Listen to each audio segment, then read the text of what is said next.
Hi అండి, నేను మీ సీత. ఈరోజైతే తొలి ఏకాదశి కదండి. ముందుగా అందరికీ తొలి ఏకాదశి శుభాకాంక్షలు అండి. ఇది తొలి ఏకాదశి పెసల లడ్డు అండి, పేల లడ్డు. ఇది ఇది విష్ణుమూర్తికి అయితే చాలా ఇష్టం అండి. ఈ లడ్డు అయితే ఎలా తయారు చేసుకోవాలో మీకైతే చూపిస్తానండి. ఈ లడ్డు పేలాలోనండి ఈరోజు ప్రసాదం. ఈ లడ్డు అయితే ఎలా తయారు చేసుకోవాలో వాటికి కావాల్సిన పదార్థాలు ఏంటో మీకు అయితే చూపిస్తానండి, రండి. నేను ఒక కప్పు రైస్ని తీసుకున్నానండి. ఇంకొక కప్పు అయితే బెల్లం తీసుకున్నాను, సమానంగా తీసుకున్నాను. హాఫ్ కప్పు అయితే తురుముకున్న కొబ్బరిని తీసుకున్నానండి, కొబ్బరి పొట్టుని. యాలకుల పొడి తీసుకున్నాను. వాటర్ స్టవ్ వెలిగించుకుని బాండీ అయితే పెట్టుకున్నానండి. బాండీ అయితే వేడెక్కిందండి. ఇప్పుడు బియ్యాన్ని అందులో వేసేసుకుని బాగా వేపుకుందామండి. ఈ లడ్డు, ఈ పేలా లడ్డు అంటే విష్ణుమూర్తికి అయితే చాలా ఇష్టం అండి. ఈ తొలి ఏకాదశి రోజునైతే ఈ పేలా లడ్డు మనం పేలాలు కూడా దేవుడికి నైవేద్యంగా పెట్టుకుంటామండి. ఈ బియ్యాన్ని గోల్డెన్ బ్రౌన్ కలర్ వచ్చేదాకా వేపుకోవాలండి.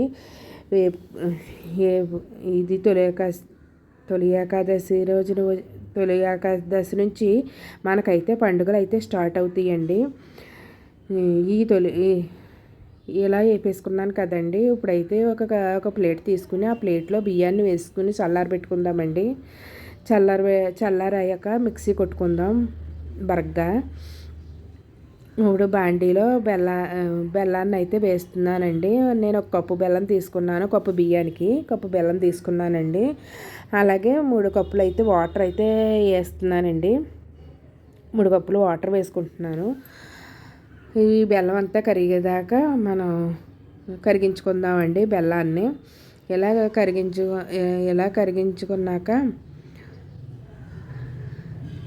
కరిగించుకుందామండి బెల్లాన్ని. ఈలోగా మనం మిక్సీ అయితే పట్టించేద్దామండి. చల్లారిన బియ్యం అయితే చల్లారిపోయినాయండి. వాటిని అయితే మిక్సీ అయితే పట్టించేద్దాం.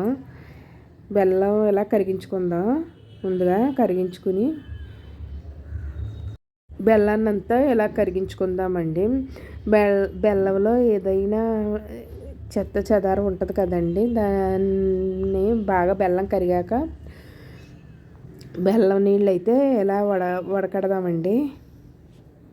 అయితే ఆషాఢంలో వచ్చే ఇది తొలి ఏకాదశి నుంచి పండుగలు అయితే స్టార్ట్ అవుతాయండి.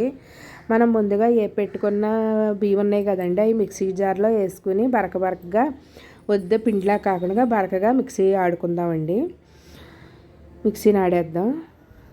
వద్ద మెత్తగా ఆడుకోకూడదండి, మిక్సీని ఆడేసుకుందాం. ఇప్పుడైతే బెల్లం పూర్తిగా కరిగిపోయిందండి. ఇప్పుడు బెల్లంలో ఏమన్నా వేస్ట్ అయితే ఉందేమో ఒక చిక్కను తీసుకునండి, చిక్కలోకి అయితే ఉడకబట్టేసుకుందాం. ఒక గిన్నెలోకి వడకెట్టేద్దామండి.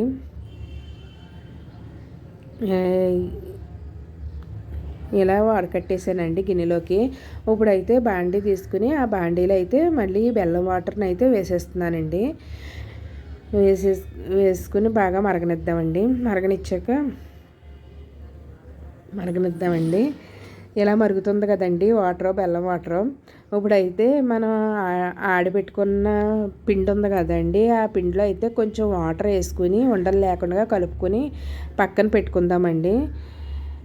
వాటర్ వేసుకుని కలుపుకుని పక్కన పెట్టుకుందాం. ఎందుకంటే డైరెక్ట్గా మనం బెల్లంలో వేస్తే ఉండలు కట్టేస్తుందండి.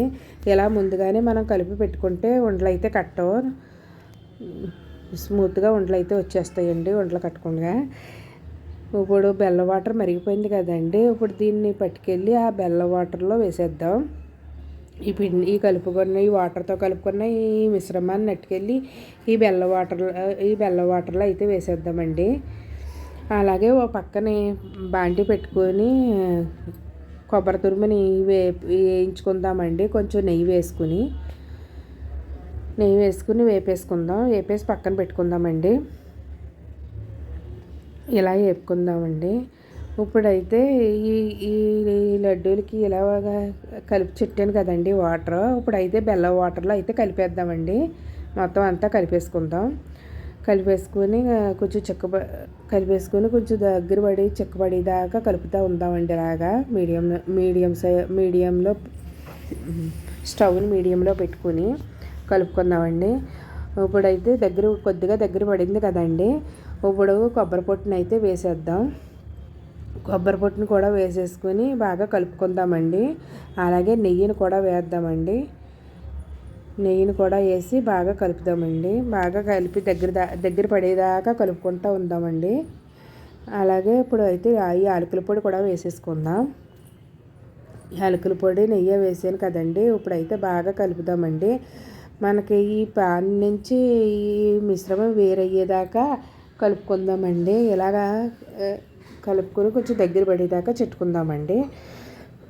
ఇప్పుడైతే చూడండి కొంచెం దగ్గర పడింది కదా, ఇంకా కొంచెం దగ్గర పడేదాకా ఇలాగ కలుపుకుందాం. ఇలా కలుపుకున్నాక ఇలా ఇంకా దగ్గర పడ్డది కదండి. ఇప్పుడైతే దించేసుకునండి. ఇప్పుడైతే దించేసుకుని పక్కన ఇప్పుడైతే అలా దగ్గరగా కలుపుదామండి. ఇప్పుడు పక్కనే జీడిపప్పుని అయితే వేపుకుందాం. ఆ జీడిపప్పును కూడా ఆ మిశ్రమంలో కలిపేసుకోవచ్చండి. నెయ్యి వేసుకుని జీడిపప్పును కలిపేసుకుందాం. కొన్ని జీడిపప్పుల్ని ఆ జీడిపప్పులను కూడా బాగా కలిపేసుకుందామండి కొంచెం దగ్గర పడేదాకా. చూడండి చాలా దగ్గరికి వచ్చింది కదండి. ఇప్పుడైతే మన చేతికి ఉండ అయ్యేదాకా మనం దగ్గరికి వచ్చేదాకా కలుపుకుందామండి. ఇప్పుడైతే స్టవ్ని అయితే కట్టేసానండి. ఇలా పక్కనైతే పెట్టేశాను. చల్లారిపోయిందండి ఇది. చల్లారాక నేనైతే చేతికి నెయ్యి రాసుకుని ఉండలకని చేసుకుంటున్నానండి. ఇలా ఉండలకని చేసుకుని ప్లేట్లు అయితే పెట్టుకుంటున్నాను. చూడండి పేలా ఉండ అయితే రెడీ అయిందండి. విష్ణుమూర్తికి ఎంతో ప్రీతికరమైన ఈ లడ్డూని ఈరోజు ప్రసాదంగా పెడితే మనకు అష్టైశ్వర్యాలు, ఆయురారోగ్యాలు, సిరి సంపదలు అన్నీ కలుగుతాయండి. నా వీడియో కనుక మీకు నచ్చితే ఇలా ఈ లడ్డూతో పాటు పేలాలు కూడా మనం ఈరోజు నైవేద్యం పెట్టాలండి. ఈరోజు ఉదయాన్నే మనం స్నానం చేసి పేలాలని ఈ ప్రసాదాన్ని మనం అయితే నోట్లో వేసుకోవాలండి, తినాలండి. అంతేనండి. నా వీడియో కనుక మీకు నచ్చితే please subscribe my channel, like చేయండి, షేర్ చేయండి, కామెంట్ చేయండి. అలాగే మొదటిసారి నా ఛానల్ని ఎవరైనా చూస్తుంటే నా ఛానల్ని అయితే సబ్స్క్రైబ్ చేసుకోండి. అలాగే లైక్ చేస్తే మట్టుకు మర్చిపోకండి.